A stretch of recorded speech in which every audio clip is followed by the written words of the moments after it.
এইবারেও sir ইজ্জত খাইয়ে দিল। এইটা কোনো কথা? সবাই কি সুন্দর বেঞ্চে বসে ক্লাস করছে, আর সেখানে কিনা ওকে বাইরে দাঁড়িয়ে দাঁড়িয়ে সব কিছু লিখতে হচ্ছে। উফ, সব কিছু হয়েছে শানের জন্য। একবার বাইরে যাই, তারপর দেখাচ্ছি মজা। এই স্যারও এমন কেন? আমি ওনার সম্পর্কে বেআইন হই, মিনিমাম সম্মান দিল না। ক্লাস শেষে তুর্য বের হওয়ার সময় কণ্ঠকে উদ্দেশ্য করে বলে, হে ইউ, তুমি এবং তোমার সকল ফ্রেন্ডগুলোকে নিয়ে আমার কেবিনে এসো। হনহনিয়ে বেরিয়ে গেল তুর্য।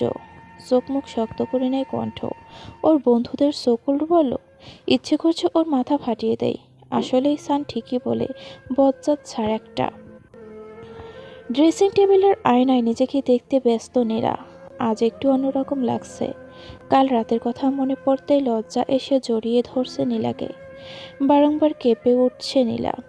শাফিনের প্রতিটি স্পর্শ তাকে ভালোবাসার এক নতুন অনুভূতি সৃষ্টি করেছে। বিছানায় এলোমেলো হয়ে শুয়ে আছে শাফিন। হঠাৎ ঘুম ভেঙে যেতেই উঠে গিয়ে নীলাকে পিছন থেকে জড়িয়ে ধরে। I love you. নীলা স্মিত হেসে বলে, আই লাভ ইউ টু। লাল শাড়ি পরনে এলোমেলো চুলে দৌড়ে যাচ্ছে একটি মেয়ে। ওর পিছু পিছু সরছে এক সুদর্শন পুরুষ। পায়ের নুপুরের ছন্দ, হাতে কাচের চুড়ি, শব্দ দুটো মিলে তৈরি হচ্ছে ভালোবাসার ছন্দ। পুরুষ বারংবার বলছে, দাঁড়াও না, আর কত জ্বলবো এই ভালোবাসায়। মেয়েটি পিছন ফিরে তাকিয়ে খিলখিল করে হেসে বলে উঠল, যতদিন না আমি কাছে আসবো ততদিন এভাবেই জ্বলতে হবে। কথাটা বলে আবারও ছুটতে লাগলো মেয়েটি। একসময় সীমারেখার বাইরে চলে যায়। না। ঘুম থেকে লাফ দিয়ে বিছানায় উঠে বসে তুফাইল। কপালে জমেছে বিন্দু বিন্দু ঘাম। হাতের উল্টো পিঠ দিয়ে মুছে নিল। অতপর দু হাত দিয়ে মাথা চেপে ধরল। কিছুক্ষণ বসে থেকে উঠে ওয়ার্ড্রোব থেকে টাওয়াল নিয়ে ওয়াশরুমে চলে যায়। বাড়ি ফিরতেই তনয়া আহমেদ তাড়া দিল, কণ্ঠরিয়ে দুজনকে। তোদের পই পই করে বারণ করেছি, আজকে কলেজে যেতে হবে না, তবুও কথা শুনিস না। কথাগুলো বলতে বলতে হাতের কলেজ ব্যাগ নিয়ে অন্য গেট ওদের হাতে ধরিয়ে দেয় তনয়া আহমেদ। কণ্ঠ ভীষণ উৎসাহ নিয়ে জিজ্ঞাসা করে, এটাতে কি আছে মামি? আনিক আহমেদ কথার পিঠে বলে ওঠেন, ওদের বাড়িতে যাচ্ছিস তাই এটা দিছে আপা, তার মানে এটা নয়, এখন এটা নিয়ে রং করতে হবে। মুহূর্তের মতো সব খুশি কর্পূরের ন্যায় উবে গেল। মাথা নিচু করে চুপচাপ দাঁড়িয়ে রইল সে। রিয়া নিজের মায়ের কথায় পাত্তা না দিয়ে বলে, হে মায়ের এই কথাগুলো পাত্তা দিস না, মা তো হুদয় সারাদিন বকবক করে। মুহূর্তের মধ্যে নাকের পাটাতন ফুলে উঠে আনিকা আহমেদের। মেয়ে কিনা তার কথা পাত্তাই দিল না। কি বললি, আমি সারাদিন হুদয় বকবক করি? রিয়া দাঁত কেলিয়ে বলে, হ্যাঁ। এটা বলেই ছুটে দোতলায় চলে যায়। রান্নাবান্না প্রায় শেষ। বাড়িতে অতিথির আপ্যায়ন করতে হবে। আজ অনেক কাজ আছে। অনেকেই নতুন বউ দেখতে আসবে, সেই সুবাদে কাজ চলছে। অহনা খান অনেকবার নীলাকে জিজ্ঞাসা করেছে কণ্ঠ কখন আসছে। কণ্ঠকে নিয়ে অহনা খানের এত আগ্রহ দেখে কিছুটা আন্দাজ করতে পারছে নীলা। ড্রেসিং টেবিলের সামনে দাঁড়িয়ে নিজেকে দেখতে ব্যস্ত তুর্য। অজান্তেই ঠোঁটের কোণে মৃদু হাসির রেশ দেখা যাচ্ছে। হাতে ব্র্যান্ডেড ঘড়িটা পরে বাইরে গেল। বাইরে যেতেই চোখ দুটো আটকে গেল আকাশি রঙের সিল্কি জামা পরিহিতা মেয়েটিকে দেখে। ঠোঁটে হালকা লাল লিপস্টিক, হাতে গুটি কয়েক নীল রঙের চুড়ি, অপরূপ সৌন্দর্য ছড়িয়ে দিচ্ছে সে। চোয়াল শক্ত করে নিল তুর্য। চোখাচোখি হতেই চোখ সরিয়ে নেয় কণ্ঠ, কিন্তু বার কয়েক আর চোখে পর্যবেক্ষণ করছে স্যারকে। শুধু সুদর্শন বললে ভুল হবে, সুদর্শন সুপুরুষ। ধূসর রঙের শার্ট পরেছে। কেউ কি করে এতটা সুন্দর হয়? হয়তো স্যারকে না দেখলে বুঝতেই পারতাম না। নানা কথা ভাবছে কণ্ঠ। তার মধ্যে ওয়াহনা খান এসে কণ্ঠের হাত ধরে বলেন, তুমি এসেছো? কণ্ঠকে দেখে কুশল বিনিময় করলো অহনা খান। সাহা খান দূরে দাঁড়িয়ে সবটা দেখছেন। অনুষ্ঠান শেষ পর্যায়ে বাড়ি যাওয়ার জন্য বায়না করছিল কণ্ঠরা, কিন্তু তার মধ্যে অহনা খান সাপ সাপ না করে দিলেন, আজ ওদের যেতে হবে না। অবশেষে জোরপূর্বকভাবে থাকতে হলো কণ্ঠ ও রিয়াকে। কিছুদিন পরেই নীলা শাফিনের সাথে লন্ডনে চলে যাবে। এই কয়েকদিন ওদের বোনের সাথে সময় কাটাতে পারবে। বেশ রাত পর্যন্ত তিন বোন গল্প করেছে। কথার পিঠে বারবার ভুলবশত কণ্ঠ নীলার কাছে তুর্যের কথা জিজ্ঞাসা করেছে। নীলা হেসে বলেছে, তুর্য হয়তো গম্ভীর, কিন্তু এই দুটো দিনে বুঝেছে তুর্যের মন অনেক ভালো। তুর্যের সম্পর্কে এত সুন্দর কথা শুনে অজান্তে ভেতরটা শান্তি লাগছে কণ্ঠের। প্রতি রাতেই ছাদে যায় কণ্ঠ। আজও তার ব্যতিক্রম হয়নি। ছাদে যেতেই অন্য আরেকজনের উপস্থিতি টের পেল। তুর্য কালো রঙের ট্রাউজার এবং একটা কালো টি শার্ট পরে দাঁড়িয়ে আছে। কণ্ঠ কি যেন একটা ভেবে দৌড়ে আবার নিচে নিজের ঘরে গিয়ে তুর্যের দেওয়া ব্যাগগুলো নিয়ে আসে। স্যার। চিরচেনা কণ্ঠ শুনে নৈশব্দে হাসে তুর্য। হয়তো সে জানতো কণ্ঠ এখন আসবে। মুখে খানিকটা গম্ভীর্য টেনে নিয়ে পিছনে ফিরে তাকালো। শুকনো ডুব গেলে নেয় কণ্ঠ। অতপর কাপা গলায় বলল, স্যার, এই প্যাকেটগুলো সেদিন বাড়িতে ভুলে রেখে গিয়েছেন। হাত বাড়িয়ে দেয় তুর্য। প্যাকেটগুলো দেয় কণ্ঠ। চোখ দুটো তার হাতের দিকে, আর ওইদিকে আরও একজোড়া চোখ কণ্ঠের চোখের দিকে সীমাবদ্ধ। রুমে চলে গেল কণ্ঠ। প্যাকেটগুলো দিকে তাকিয়ে আবার নৈশব্দ হাসল তুর্য। দুদিন হলো শাফিন আর নীলা লন্ডনে চলে গেছে। যাবার আগে অনেক কেঁদেছে নীলা। কবে আসবে ঠিক নেই। সবাইকে ছেড়ে চলে যাওয়ার কথা কল্পনা করতে পারেনি সে। কিন্তু মানুষ যা কল্পনা করে না, ঠিকই তাই বাস্তবে রূপ নিয়ে আসে। প্রায় এক সপ্তাহ পর কলেজের গণ্ডিতে পা রাখে কণ্ঠ। মাঝের দিকে কিছুটা অসুস্থ হওয়ায় দরুন আসতে অক্ষম ছিল। অসুস্থতার ছাপ স্পষ্ট মুখশ্রীতে ফুটে উঠেছে। রুক্ষ চুলগুলো এলোমেলো হয়ে উড়ছে হাওয়ায়। শরীরে একদমই জোর পাচ্ছে না সে।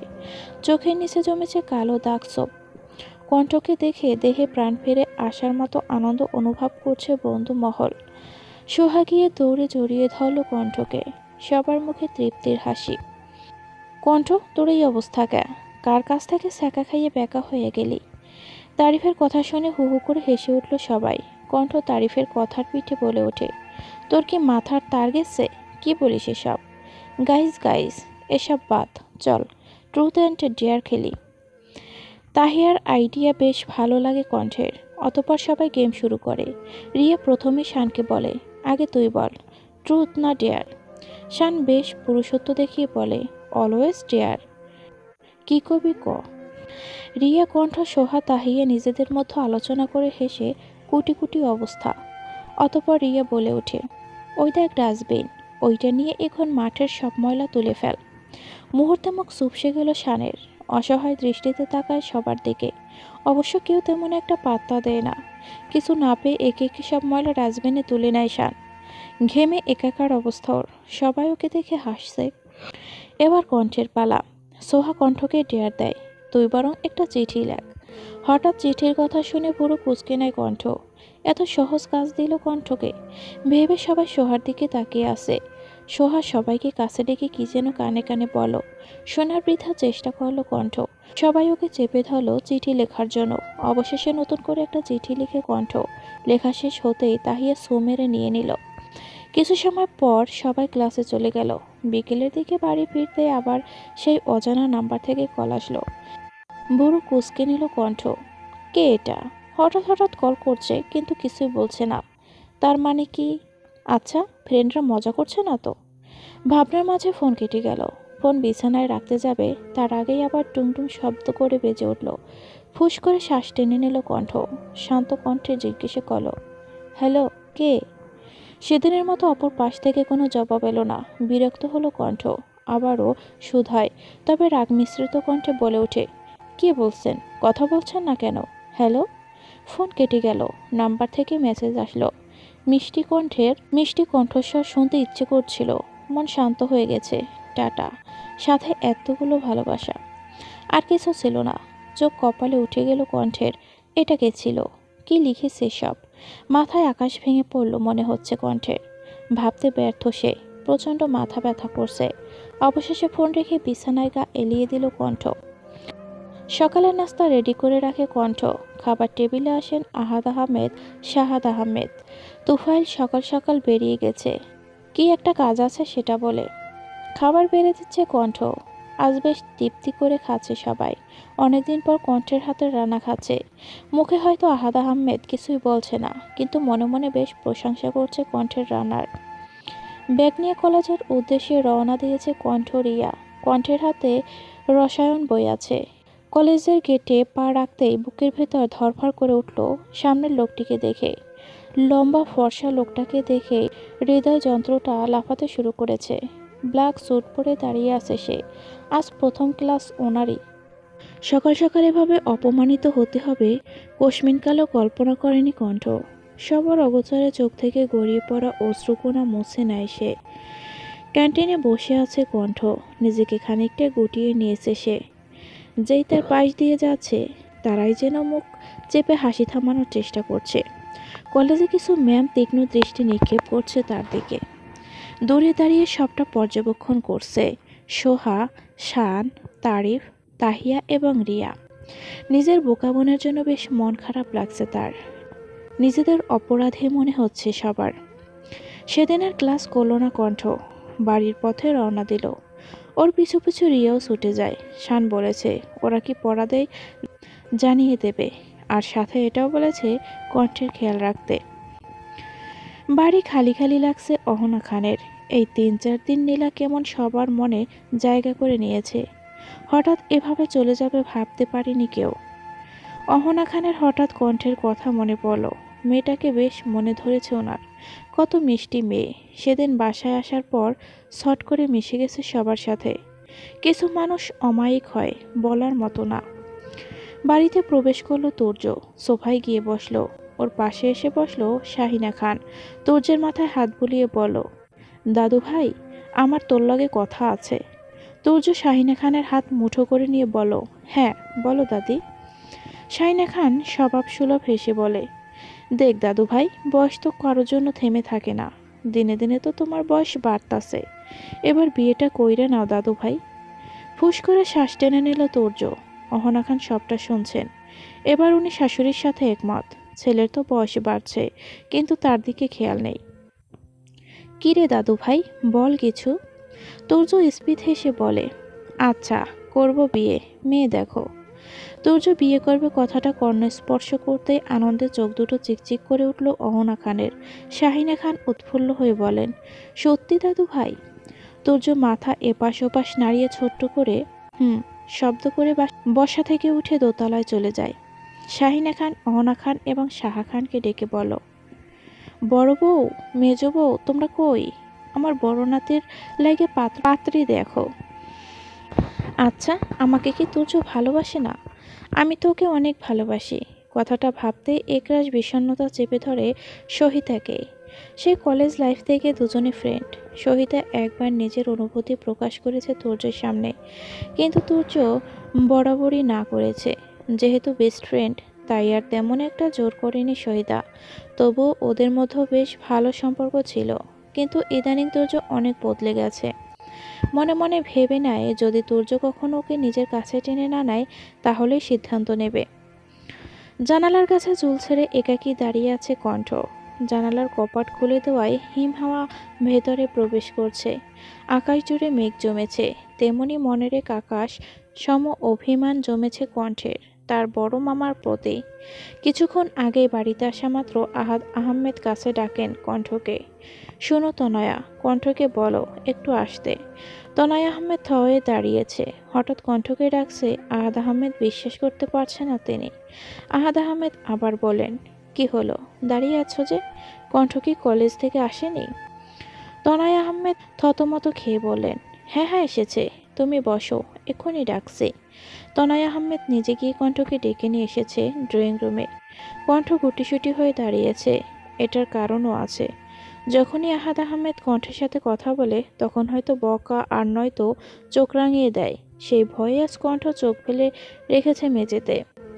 আহাদ আহমেদ কণ্ঠকে সোফায় বসতে বলো, চুপচাপ বাধ্য মেয়ের মতো সোফায় বসে পড়ো। শুধু সে একা নয়, ওর পাশের সোফায় বসেছে শাহাদ আহমেদ।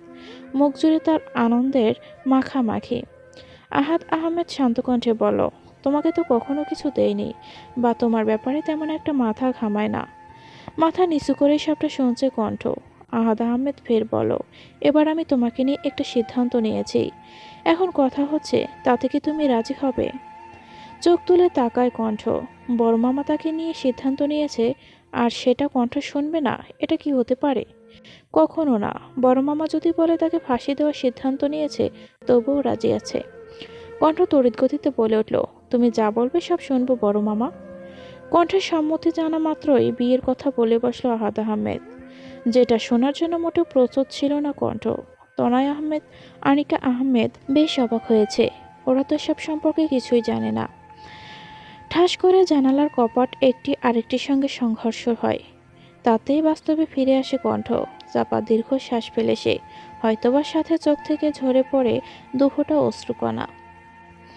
খানবাড়িতে অনেকদিন পর পা রেখেছে ঐশী রহমান। উনি এ বাড়িরই মেয়ে। এতদিন রংপুর ছিলেন, নিজের শ্বশুর বাড়িতে। বেশ অনেক দিন পর ঢাকা এসেছে। ওনাকে মোটেও কেউ আশা করেনি। অহনা খান এবং সাহা খান ওনাকে দেখে শুকনো ডুব গিলে নেয়। শাহিনা খানের থেকেও বেশ কড়া ঐশী রহমান। শাহিন আহমেদ মেয়েকে দেখে জড়িয়ে নেয়। ঐশী মন খুলে মাকে আলিঙ্গন করে। অহনা খান সাহা খান কুশল বিনিময় করে ঐশী রহমানের সাথে। কালো রঙের জ্যাকেট পরেছে তুর্য। বেশ ঠান্ডা লাগছে আজ, তাই আর কি। আজ নতুন রূপে বেরিয়েছে। তুর্যকে দেখা মাত্রই মুখে এক গাধা গম্ভীর ভাব নিয়ে ঐশী রহমান। ফুপিকে দেখে স্মিত হাসে তুর্য। আসসালামু আলাইকুম ফুপি, কেমন আছো? ঐশী রহমান সালামের উত্তর দিয়ে বলেন, আল্লাহ যেমন রাখছে। তবে তোর থেকে এটা আশা করিনি তুর্য। তুর্য বুঝতে পারল না ঐশী রহমানের কথা, কি আশা করেনি। ঐশী রহমান মুখ বাঁকিয়ে বলেন, বড় ভাইয়ের আগে কিনা ছোট ভাই বিয়ে করে বসে আছে। সিসি, জীবনে না শুনছি আর না দেখছি। তুর্য আর অপেক্ষা করলো না। কথায় কথা বাড়ে, আর এই কথাই বাড়াতে চায় না তুর্য। আজ কলেজ নেই, তাই হাঁটতে বেরিয়ে গেছে সে। শনিবার কলেজ অফ, এটা বেশ ভালো হয়েছে। তাকে এখন একদিন নয় 2 দিন ছুটি ঘোষণা করা হয়েছে। কিন্তু এই 2 দিন কাউকে বেশ মিস করছে সে। ঐশীর মোটেও এই বিষয়টি পছন্দ হলো না তুর্যের। এভাবে তাকে এড়িয়ে চলে গেল। অতঃপর কিছু করতে না পেরে অহনা খানকে উদ্দেশ্য করে বলো, বড় ভাবি, ছেলে কিন্তু আস্তে আস্তে হাতের বাইরে চলে যাইতেছে। এখন সময় আছে, বিয়েটা করাই ফেলো। অহনা খান রান্নাঘরে যেতে যেতে বলো, সময় হয়ে গেছে, আসছো যখন একেবারে ছেলের বিয়ে খেয়ে যেও। মৃদু বাতাসে এলোমেলো চুলগুলো উড়ছে এদিক সেদিক। তবুও কাঁধে ব্যাগ চাপিয়ে এগিয়ে যাচ্ছে কণ্ঠ। গন্তব্য অজানা, দু চোখ যতদূর যায় সেটাই গন্তব্য। হঠাৎ বিয়ে কিছুতেই মেনে নিতে পারছে না সেটা কণ্ঠ। এবং কি সেই দুঃখে পাত্রের ছবিটা পর্যন্ত দেখেনি সে। রাতে রিয়া বরের ছবি নিয়ে এসেছিল কণ্ঠের কাছে, কিন্তু কণ্ঠ ঘুমের ভান করে শুয়েছিল। মূলত ওর উদ্দেশ্যই পাত্রের মুখ দেখবে না। বাড়ি থেকে বেশ অনেকটা দূরে চলে এসেছে কণ্ঠ। সামনে পদ্মবেল, ওখানে 2-3টে বেঞ্চ রাখা আছে। গুটি কয়েক লোকজন দেখা যাচ্ছে। সেখানে গিয়ে বসে পড়ল কণ্ঠ। যতদূর চোখ যায় শুধু পানি আর পানি, মাঝে মাঝে উঁকি দিচ্ছে পদ্ম ফুল। খুব সুন্দর দৃশ্য। মুহূর্তের মতো সব মন খারাপ উবে গেল। নিজের পাশে কারো অস্তিত্ব টের পেয়ে নড়ে চড়ে উঠলাম। জ্যাকেট পরিহিতে একজনকে দেখতে পেলাম। মেজাজ গরম করে দিচ্ছে। আচ্ছা, আর কোনো জায়গায় বসতে পারলো না? বেশ কড়াভাবে কিছু কথা শুনিয়ে দিলাম। এই যে, অন্য কোথাও বসতে পারলে না, এখানেই বসতে হলো? আপনাদের মতো লোকজনদের জন্য একটু কোথাও বসেও শান্তি নেই। নাকমুখ কুঁচকে নিলাম কথাগুলো বলে, কিন্তু পর মুহূর্তে ঠোঁট দুটো কিঞ্চিত ফাঁকা হয়ে গেল লোকটির মুখশ্রী দেখে। স্যার, আপনি? কপালে ভাঁজ দেখা যায় তুর্যের। জহুরির ন্যায় পরক করছে কণ্ঠকে। শুকনো ডোক গিলে নেয় কণ্ঠ। এখানে ওনাকে মোটেও আশা করেনি সে। আচ্ছা, তার সাথে সব কি হচ্ছে? ঘুরে ঘুরে স্যারের সামনে খারাপ হতে হলো। ইস, কি বিশ্রী ব্যাপার। তুর্য বিনা বাক্যে উঠে দাঁড়াতে লাগলো। ওনাকে চলে যেতে দেখে কণ্ঠ উঠে দাঁড়ালো। দৌড়ে গিয়ে ওনার সামনে দাঁড়িয়ে পড়ে। ভুরু নাচিয়ে কি জিজ্ঞেসে করে তুর্য। জিব্বা দিয়ে ঠোঁট ভিজিয়ে চাপা স্বরে বলে কণ্ঠ, আমি সরি স্যার, আসলে আমি বুঝতে পারিনি আপনি ছিলেন। পকেটে হাত গুজে ফুস করে শ্বাস নিয়ে বলল তুর্য, আচরণ ঠিক করো। হাঁটতে লাগলো। পলক্ষীন চোখে তাকিয়ে আছে কণ্ঠ। কি খারাপ আচরণ করলো সে? সবসময় তার সাথে এত রুড বিহেভ করার কারণ খুঁজে পায় না সে। দীর্ঘ শ্বাস ফেলে উল্টো পথে হাঁটতে লাগলো কণ্ঠ। কিছু মানুষ ভীষণ রকমভাবে অদ্ভুত হয়, যাদের বোঝা মুশকিল। নিজেদের মতো থাকতে দেওয়াই ভালো, এবং আমাদের উচিত তাদের থেকে দূরত্ব বজায় রাখা। হ্যাঁ, আজ থেকে এই তুর্য খান নামে লোকটির থেকে দূরে থাকব। প্রয়োজনে ক্লাস করব না। তাতে যদি মার্ক কম আসে তাতে সমস্যা নেই, এমনিতেই। আর পড়াশোনা হবে কি না জানি না। বিয়ে হয়ে গেলে মেয়েদের পড়াশোনা করতে দেয় না তেমন একটা।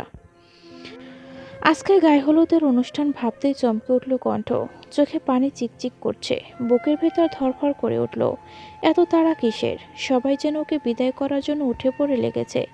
সকাল সকাল ঘুম থেকে উঠে নিজের গায়ে হলুদ সম্পর্কে জেনে কার কেমন অনুভূতি হতে পারে তা ঠিক জানা নেই কণ্ঠের।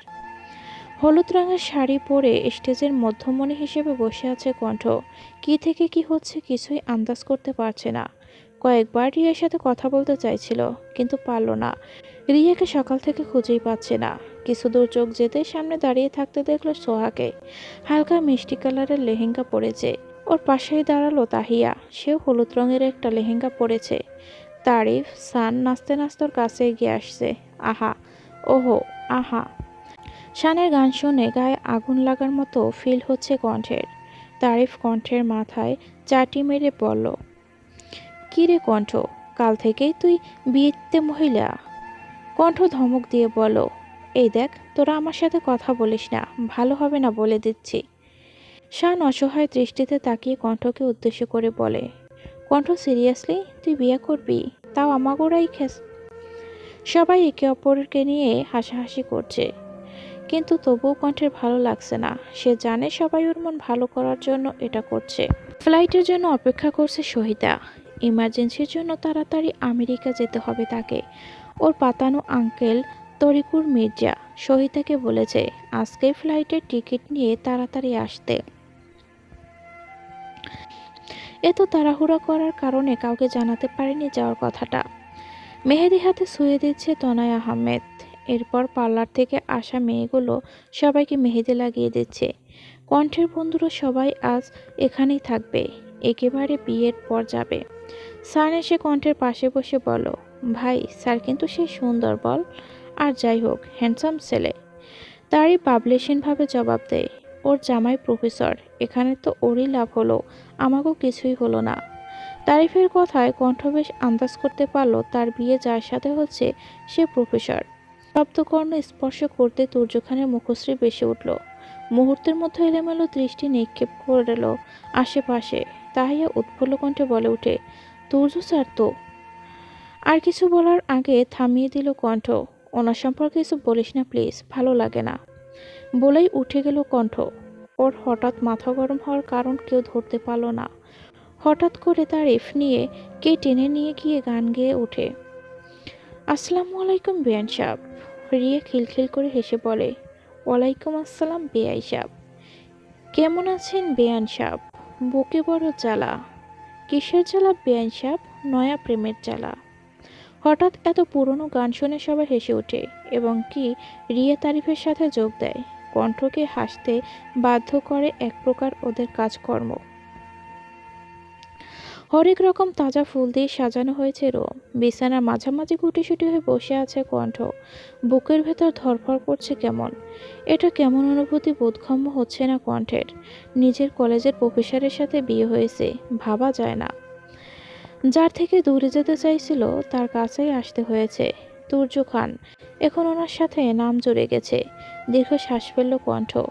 বিয়ের পর এ বাড়িতে পা রাখতে সবকিছু তার কাছে পরিষ্কার হয়ে গেছে অহনা খানকে দেখে। কি হবে এখন?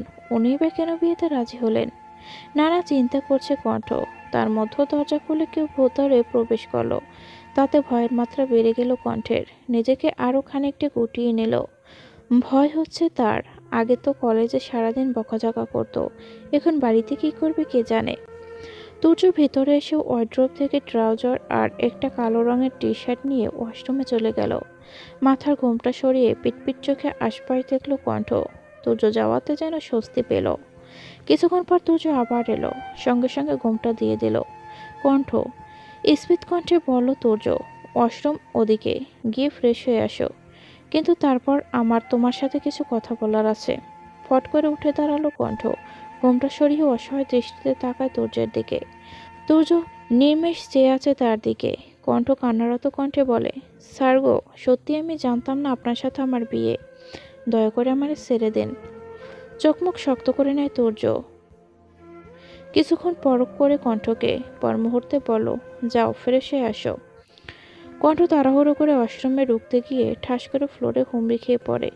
ও মা গো, আমার কোমর! ইস! তুর্য তড়িৎ গতিতে এগিয়ে গেল ওর কাছে। কণ্ঠ ফ্লোরে বসে কাতরাচ্ছে। তুর্য কপাল চুলকে নেয়, অতঃপর টুক করে কোলে তুলে নেয় কণ্ঠকে।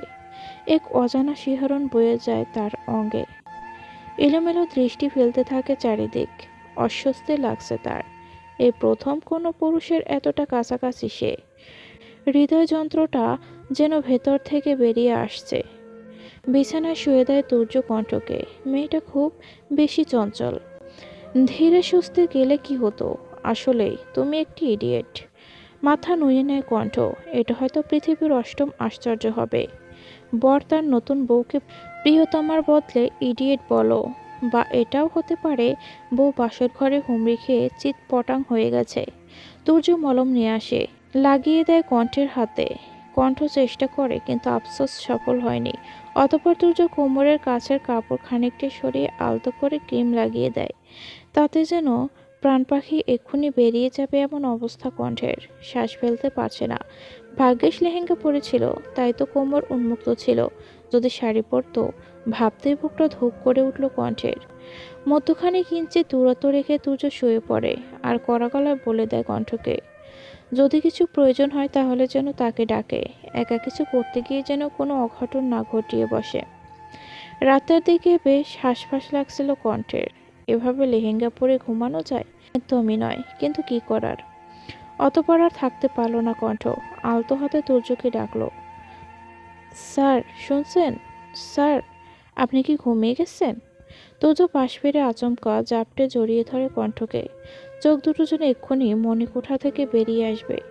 তুর্যের গরম নিঃশ্বাস ঘাড়ে উপড়ে পড়ছে কণ্ঠের। কিছু অনুভব করছে কণ্ঠ। চেষ্টা করছে তুর্যকে সরানোর, কিন্তু তাতে যেন তুর্যের হাতের বাঁধন আরও দৃঢ় হয়। বৃথা চেষ্টা না করে ওভাবে শুয়ে থাকে কণ্ঠ। আজকে আর ঘুম আসবে না তার। মেয়েটার কথা বড্ড মনে পড়ছে গো। তনয়া আহমেদ আহাদ আহমেদের প্লেটে খাবার দিতে দিতে মনমরা হয়ে কথাটা বললেন। চাপা দীর্ঘশ্বাস ফেললেন আহাদ আহমেদ। যেটা হয়েছে ভালোর জন্য হয়েছে তনয়া। কণ্ঠ তো আর অসুখী হবে না। তনয়া আহমেদ মাথা নাড়িয়ে বলো, তা ঠিক। আনিকা আহমেদ রান্নাঘরের আড়াল থেকে সবটা শুনলেন। মুখে বাঁকা হাসি ছিল, মনে মনে আওড়ায়, যা হয়েছে ভালোই হয়েছে, আপদ বিদায় হলো। কিন্তু যদি আমার মেয়ে দেশে থাকতো, আর তখন বিয়ে আমি কিছুতেই হতে দিতাম না। কিন্তু ভাগ্য ভালো, আমার মেয়ে জামাই নিয়ে বিদেশে আছে।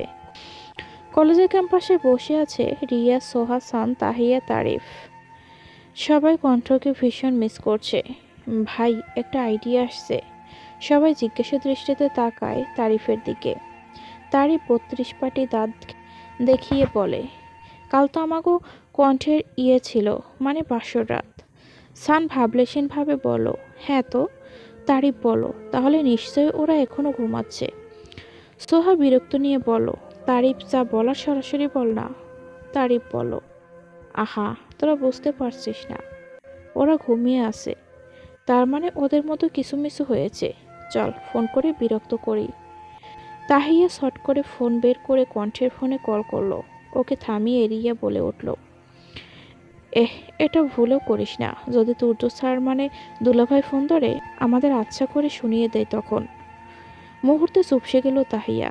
সান ডেবিল মার্কা হাসি দিয়ে ফোন বের করলো। বুড়ো কুচকে নেয় রিয়া।